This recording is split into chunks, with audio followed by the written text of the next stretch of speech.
Immediately ang Region 11 at saka Region 12 ay nag-activate po ng kanilang response unit after rapid assessment ay from the Emergency Operations Center, activate natin yung command dito at full alert status agad.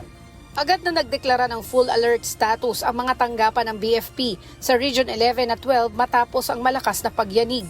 Mahigit 3,000 tauhan ang ipinakilos para sa search, rescue at retrieval operations sa mga pinakaapektadong lugar.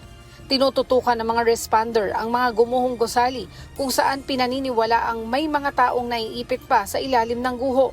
Gumagamit din ang mga responder ng modernong kagamitan tulad ng search cameras na naipapasok sa maliliit na siwang ng gusali upang matukoy kung may mga biktima pa sa loob.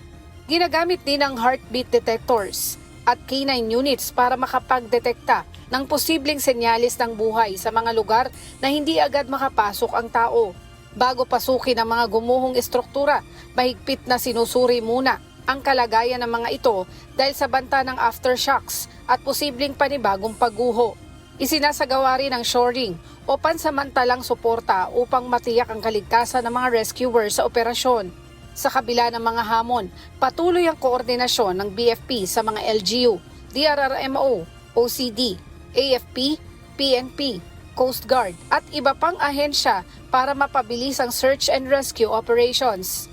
Binigyang diin din ang kahalagahan ng earthquake drills, contingency plan at interagency coordination bilang paghahanda sa posibleng malakas na lindol sa hinaharap. Hindi nga accessible na mapuntahan agad ng ating mga responders ay yun yung mga modernong kagamitan. Aside from that, yung ating mga yung heartbeat detector, kaya na ipasok ng tube na camera. So malaking bagay yun, no, para mas mapabilis lalo ang extrication at makikita doon mismo ang kondisyon ng ating biktima at nakakausap din natin. Ayon sa BFP, malaking tulong ang makabagong kagamitan sa pagpapabilis ng extrication at pagkilala sa mga biktima sa loob ng gusali. Ginagamit din ang mga ito kasabay ng maingat na assessment ng mga struktura upang mapababa ang panganib sa mga responder.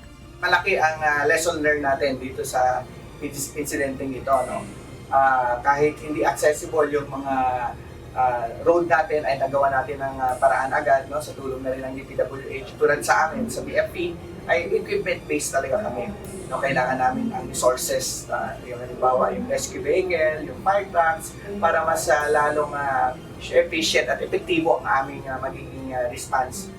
Patuloy ang modernisasyon ng BFP sa pagdagdag ng mga resources, kagamitan at personnel para mas mapalakas ang disaster response capability. Kabilang dito ang mas pinalakas na contingency plans, mas maayos na rotation ng mga responder at mas pinahusay na disiplina sa loob ng golden hour ng rescue operations. Samantala, patuloy na binibigyang diin ng BFP na ang kahandaan ng bawat ahensya at ng publiko ay susi upang mapababa ang epekto ng malakas na lindol. Ang karanasan sa Mindanao ay isang malinaw na paalala na ang disaster preparedness ay dapat palaging nasa unang linya ng pagkilos. Leslie Widem, UNTV News and Rescue. Diyos ang aming sandigan, serbisyo publiko ang aming pinahalagahan.